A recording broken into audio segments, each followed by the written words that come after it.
अजित माधवराव कोपचड़े जी। धन्यवाद सभापति महोदय। मैं अत्यंत संवेदनशीलता के साथ सदन का ध्यान एक ऐसे गंभीर विषय की ओर आकर्षित करना चाहता हूं जो सामाजिक मर्यादा, लैंगिक गरिमा तथा समाज के सबसे कमजोर वर्गों की सुरक्षा से प्रत्यक्ष रूप से जुड़ा हुआ है।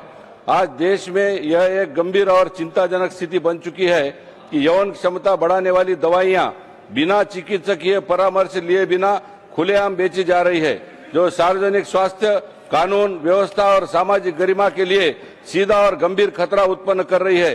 चिकित्सकीय और मनोवैज्ञानिक दोनों दृष्टियों से यह स्पष्ट है कि बिना चिकित्सकीय निगरानी से इनके सेवन से हृदय, ब्लड प्रेशर एवं मानसिक स्वास्थ्य को गंभीर क्षति पहुंच सकती है तथा असंतुलन, अत्यधिक उत्तेजना और आवेगशीलता जैसे खतरनाक प्रभाव उत्पन्न हो सकते हैं।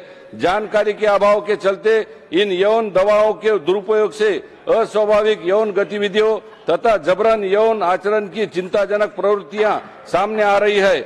इसका सबसे गहरा और पीड़ादायक प्रभाव महिलाओं, ट्रांसजेंडर समुदाय और आर्थिक सामाजिक रूप से कमजोर वर्गों पर पड़ता है। ये वर्ग जिनकी आवाज भय, सामाजिक दबाव और जानकारी की कमी के कारण अक्सर दबा दी जाती है। अधिकांश घटनाएं रिपोर्ट ही नहीं हो पाती है। हरियाणा राज्य सरकार द्वारा अवैध सेक्स क्लिनिकों तथा गैर कानूनी दवा बिक्री के विरुद्ध की गई सख्त कार्रवाई यह स्पष्ट रूप से प्रमाणित करती है कि यह समस्या अत्यंत गंभीर और व्यापक भी है। मीडिया रिपोर्ट्स के माध्यम से यह भी संज्ञान में आया है कि माननीय सर्वोच्च न्यायालय ने स्पष्ट किया है कि ये दवाइयां एनडीपीएस अधिनियम के अंतर्गत नहीं आती। इससे एक नियामक रिक्तता उत्पन्न हो गई है जिसका दुरुपयोग असामाजिक तत्व कर रहे हैं। कुछ देशों जैसे कनाडा ने एक स्पष्ट रूप से माना है कि यौन क्षमता बढ़ाने वाली दवाइयों की अवैध बिक्री और दुरुपयोग मात्र स्वास्थ्य समस्या नहीं बल्कि सार्वजनिक सुरक्षा और सामाजिक संतुलन के लिए गंभीर खतरा है।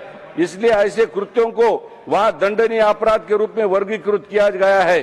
सभापति महोदय, मैं सरकार से विनम्रता पूर्वक आग्रह करना चाहता हूं, सभी राज्यों एवं केंद्र शासित प्रदेशों को यौन क्षमता बढ़ाने वाली ये अवैध बिक्री और दुरुपयोग और अनधिकृत प्रचार की रोकथाम हेतु स्पष्ट एवं बाध्यकारी केंद्रीय एडवाइजरी जारी की जाए और इन यौन क्षमता दवाओं के लिए चिकित्सकीय पर्चे की अनिवार्यता, लाइसेंसिंग मानकों का निगरानी तंत्र को प्रभावी बनाया जाए।